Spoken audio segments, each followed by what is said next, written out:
देखो दूसरा क्वेश्चन है इसका, नारी की पराधीनता कब से प्रारंभ हुई, तो खाली समझा देते। ठीक है, देखो नारी के पराधीनता कब से प्रारंभ हुई, जब मानव विकास किया, मानव जब विकास करने लगा, ठीक है, तो पुरुष क्या किया, घर से बाहर काम करने लगा खेतों में, और महिला क्या की, घर में रहने लगी। यानी कि जब पुरुष घर के बाहर काम करने लगा, खेती करने लगा, मजदूरी करने लगा, और महिला क्या की, महिला घर में, माने महिला गृहिणी हो गई, और पुरुष क्या किया, घर से बाहर रहकर काम करके और जीवन यापन करने, अपना घर चलाने लगा।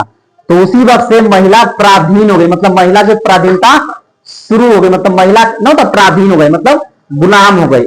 लेखक ई कहना चाह रहा। ठीक है, कब से प्रारंभ हुई, तो पुरुष घर के बाहर काम करने लगा। ठीक है, समझ गए ना। चलो अगला क्वेश्चन है, गैब्रियल क्या है, गैब्रियल क्या है, ये कौन चैप्टर से है, रोज से। ठीक है, रोजे से ना है, जिसका लेखक है अज्ञेय, शायद अज्ञेय। ठीक है, सच्चिदानंद हीरानंद वात्स्यन अज्ञेय। ठीक ना। द गैब्रियल क्या है, गैब्रियल एक खतरनाक रोग है, रोग ना है, जो कैसे होता है, कांटा चुभने से होता है। अगर उस समय से नहीं निकाला जाए कांटा, तो क्या होगा, जहां पर एक कांटा चुभे ना, तो नासूर नासूर में क्या होता है, घाव बन जाएगा। जिससे घाव बनेगा तो उससे कैंसर भी हो सकता है। ठीक है, ऐसे क्या होगा, रोगी की मृत्यु हो सकती है। तो गैब्रियल क्या है, गैब्रियल एक खतरनाक रोग है, जो कांटा चुभने पर, कांटा चुभ जाएगा और उसको सही समय पर नहीं निकाला जाएगा। जो मालती का जो पति था महेश्वर, क्या करता था, वो गैब्रियल का ऑपरेशन करता था हॉस्पिटल में जाकर, उसका सरकारी डिस्पेंसरी में डॉक्टर था, तो वहीं गैब्रियल का ऑपरेशन करता था। ठीक है, तो गैब्रियल क्या है, खतरनाक रोग है। ठीक है, अगला क्वेश्चन है, मालती के पति महेश्वर की छवि उद्घाटित करे। ठीक है, मालती के पति का नाम क्या रहता है, महेश्वर, तो उसका पति क्या रहता है, सरकारी डिस्पेंसरी में क्या रहता है, डॉक्टर। क्या रहता है, डॉक्टर। वो हर दूसरे दिन, तीसरे दिन, चौथे दिन क्या करता है, गैब्रियल का ऑपरेशन करेगा। कभी करेगा, ऑपरेशन। ठीक है, गैब्रियल का ऑपरेशन करता है, इसीलिए वो क्या करता है, घर के बाहर ही रहता है। ठीक है, लेकिन वो अपना घर की स्थिति को नहीं देखता कि मेरे घर पर भी एक रोगी है, मतलब उसकी पत्नी है, कौन, मालती, जो हमेशा उदास रहती है, उसको मतलब केयर, महेश्वर है उसको केयर नहीं करता, उसका देखभाल नहीं करता है, वो हमेशा, और महिला जो है मालती उदास रहती है। तो लेखक कहता है कि उसके घर पर भी एक मरीज है, गैब्रियल से भी ज्यादा, लेकिन लेखक मतलब महेश्वर उसको देखभाल नहीं कर रहा। उसका जो बेटा भी है, मतलब बेटा भी है, जिसको महेश्वर ठीक ठाक से उसको केयर नहीं कर रहा है। ठीक है, तो महेश्वर क्या है, मतलब डॉक्टर है, कथी है, डॉक्टर, जो कथी का ऑपरेशन करता है, गैब्रियल का। वो मतलब सरकार जो डिस्पेंसरी में डॉक्टर है, ठीक ना, वहीं उसका ऑपरेशन करने का काम करता है। समझ गए ना क्वेश्चन। अगला है, भगत सिंह ने कैसी मृत्यु को सुंदर कहा है। ठीक है, तो भगत सिंह ने कैसी मृत्यु को सुंदर कहा है, कौन चैप्टर में क्या, बोलो तो। इस चैप्टर में क्या है, एक लेख एक पत्र, यही ना सुना है, जिसका लेखक कौन है, भगत सिंह है। तब भगत सिंह जब जेल में थे तो वहां उनको इतना प्रताड़ना दिया गया। भगत सिंह, क्वेश्चन क्या है, भगत सिंह ने कैसी मृत्यु को सुंदर कहा है, तो भगत सिंह जेल के द्वारा, जेल से अंदर, जेल के अंदर से पत्र लिख दे, किसके नाम से, राजगुरु के नाम से। ठीक है, राजगुरु के नाम से वो पत्र लिखते हैं। ठीक है, अपना दोस्त के यहाँ पत्र लिखते हैं कि अगर हमको जितना सताया गया है, मतलब जितना जेल में सताया जा रहा है, ठीक है, अगर हम ही आत्महत्या कर लेंगे, ठीक है, तो जो क्रांतिकारी, जो आगे आने वाला क्रांतिकारी है, उस पर कितना बुरा प्रभाव पड़ेगा। ठीक ना। तब भगत सिंह को बहुत सताया जाता था, उनको मारा जाता था। ठीक है, लेकिन वो आत्महत्या के बारे में नहीं सोच, वे कहते थे कि हम देश के लिए, मतलब देश के लिए मर जाए, हमको फांसी दे दे तो वो अच्छा रहेगा, न कि अगर हम डर के कारण आत्महत्या करते हैं। ठीक है, तो बहुत ही देश के युवा लोग को, जो क्रांतिकारी है, आंदोलनकारी, उस पर क्या जाएगा, गलत संदेश जाएगा। इसलिए हमें देश के बारे में सोचना चाहिए, और क्रांतिकारी को ना आत्महत्या के बारे में सोचना भी नहीं चाहिए, डटकर मुकाबला करना चाहिए, क्योंकि देश तक गुलाम था उस वक्त, अंग्रेज का शासन था, उनको जेल में बंद किया था अंग्रेज, उनको मारता था, पीटता था, खाना नहीं देता था। ठीक है, तो कोई भी आपको इतना सताएगा, खाना नहीं देगा, मारेगा, नमक रगड़ रगड़ के उनको मारा था, तो कोई भी सोचेगा इससे अच्छा तो हमको मारिए दो, रोज रोज मारने से अच्छा। लेकिन भगत सिंह कहते नहीं, हमें देश के बारे में सोचना चाहिए। ठीक है, अगला क्वेश्चन है, कुंती का संक्षिप्त परिचय दीजिए। कुंती कौन चैप्टर के है, कुंती का परिचय दीजिए, ठीक ना। सिपाही की माँ से है ना, सिपाही की माँ से ना है कुंती। तो कुंती कौन रहती है? बिस्नी। यानी बिस्नी कौन रहती है? मानक की माँ। कुंती कौन रहती है? बिस्नी की पड़ोसन यानी सहेली, ठीक है। तो एक बार बिस्नी जाती है किसके यहाँ? कुंती के यहाँ।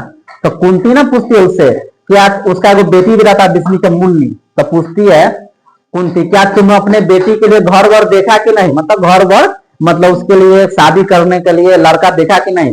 तब बिस्नी क्या जवाब देती है कि आज तुम देखती ही मतलब अपना सहेली का था, तुम देखती हो कि लोगों के हाथ कितने बड़े हुए, मतलब लोग दहेज दिया बोलती है कि ना होता है, लड़की के शादी करने पर दहेज मांगता है कि नहीं मांगता है?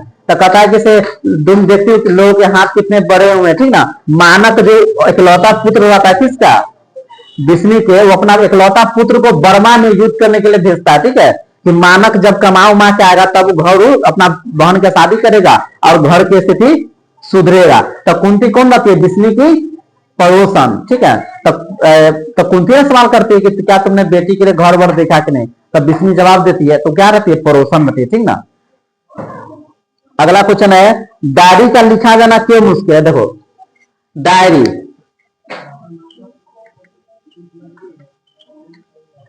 लिखा जाना क्यों मुश्किल, ये ना क्वेश्चन है,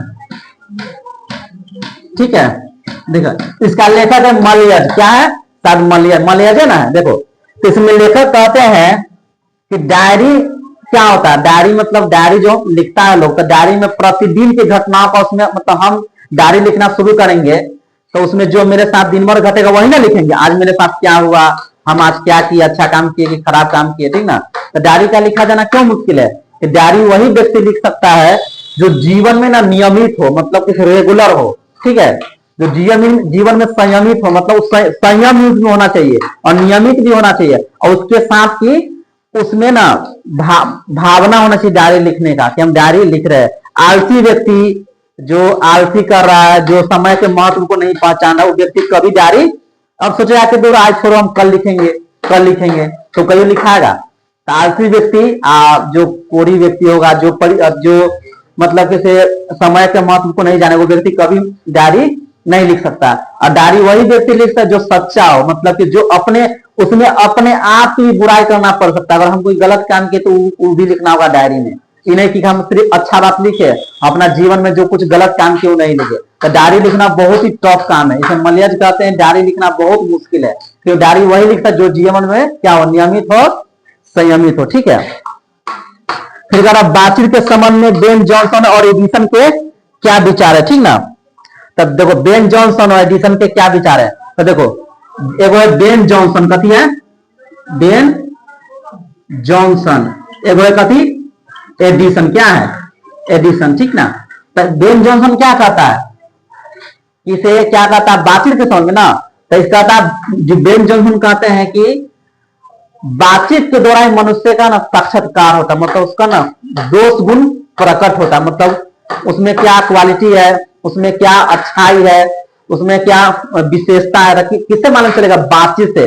जब तक आदमी बोलता है तब तो उसका होता है दोष गुण प्रकट होता है। जैसे तुम कहीं गए और तुम चुपचाप है, तुम्हारे बारे में कोई पता ना करेगा कि कैसा लड़की है, ज्यादा बोलती है कि कम बोलती है, ठीक है।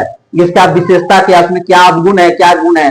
तो बेन जॉनसन कहते हैं कि बोलने से ही मनुष्य का साक्षात्कार होता, मतलब उसका ना जो अंदर का जो क्वालिटी होता है बातचीत से ही निखरता। नहीं देखते कि कोई व्यक्ति तुम अनजान है, अब कोई व्यक्ति का अनजान है, तुमसे बात नहीं कर रहा, तुम उससे बात नहीं कर रहा, अभी एक बोल दिया कुछ, तुमको डांट के बोल देते नहीं, बोलता है अरे बहुत बदमाश टाइप के व्यक्ति है, तब बोला तब ना तुम जाना। और जब तक चुप था तो तुम नहीं पकड़ लिया कि इस व्यक्ति कैसा है। तब बोलने से ही ना मनुष्य का अंदर का क्वालिटी, मतलब उसके अंदर दोष, चाहे उसके अंदर क्या विशेषता है, क्या क्या चीज से आता है, बातें चीज से आता है।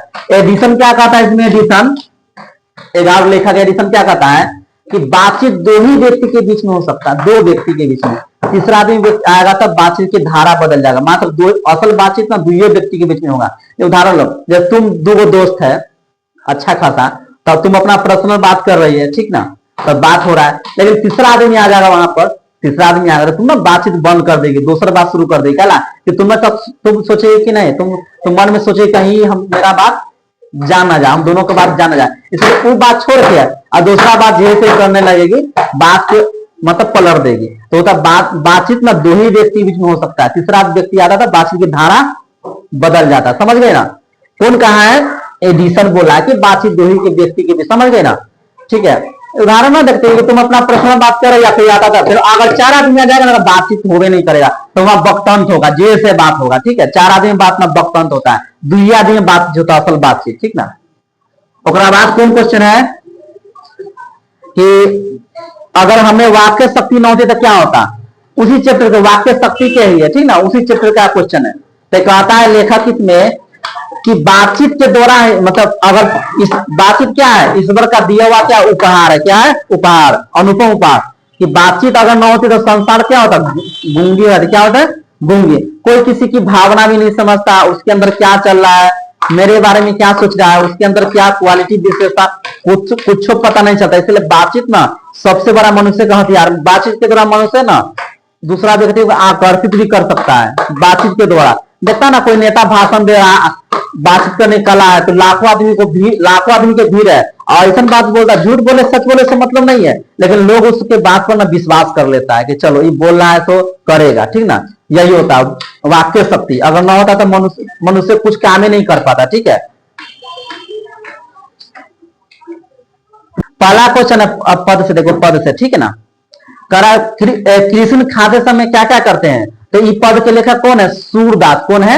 सूरदास। ठीक है, दो पद है, एक के लेखक है सूरदास, एक के लेखक है तुलसीदास। तो सूरदास जी क्या कहते हैं कि क्वेश्चन करा कृष्ण खाते समय क्या करते हैं? तो कृष्ण जी जब बच्चा रहता तो बहुत चंचल न रहते हैं, तो खाएंगे तो क्या क्या करेंगे? वो कुछ खाएंगे, कुछ गिराएंगे। ठीक ना? उनको क्या नंद जी जो उनको जो पालनहार है, जो पालन करते हैं, ठीक ना, तो उनको मना कर, बालक कृष्ण को मना कर क्या करते हैं? वो खिलाते हैं, मना कर उनको खिलाया जा रहा है। ठीक ना? कि वो खा ले। ठीक ना? बालक कृष्ण बहुत चंचल ना, बच्चा में सब चंचल, बालक कृष्ण बनता और चंचल रहते हैं, तो कुछ खाएंगे कुछ गिराएंगे। ठीक ना? तो उनको ना मना कर कौन खिलाता है? नंद जी, उनकी माता। ठीक ना? वो सब उनको मना कर खिलाती है। फिर अगला क्वेश्चन है पुत्र वियोग का। पुत्र के लिए माँ क्या क्या करती थी? पुत्र वियोग का लेखक कौन है? सुभद्रा कुमारी चौहान, ये ना लेखक है। तब पुत्र के लिए उसका लेखिका के जो पुत्र रहता है उसका देहांत हो जाता है, असामयिक मृत्यु हो जाता है, तब पुत्र वियोग, मतलब पुत्र के लिए वो कहता है, पुत्र के लिए माँ क्या करती थी? उसका तबियत खराब रहता है ना, तो हर चीज करती है जो उसको माँ को करना चाहिए। ठीक ना? अपने बच्चे के लिए मंदिर जाती है, बतासे चढ़ाती है, नारियल चढ़ाती है। ठीक ना? और उसका पुत्र के तबियत खराब रहता है तो उसको लोरिया गाकर सुनाती है, उसको अपना गोद से नहीं उतारती है कहीं ठंड न लग जाए। ठीक है? वो हर काम करती जो एक माँ को करना चाहिए। ठीक ना?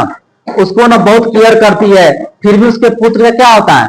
ध्यान, मन्नतें मांगती है, ईश्वर के हर काम करती जो उसका पुत्र जीवित रहे। ठीक ना? फिर भी उसको पुत्र क्या होता है? मृत्यु हो जाता है। ठीक ना? यही कर पुत्र के लिए माँ क्या क्या करती है? तो पुत्र के लिए माँ ग्लोरिया गाती है, अपना गोश्त नहीं उतारती है तो ठंड न लग जाए। ठीक ना? हर चीज करती जो माँ को करना चाहिए। ठीक है?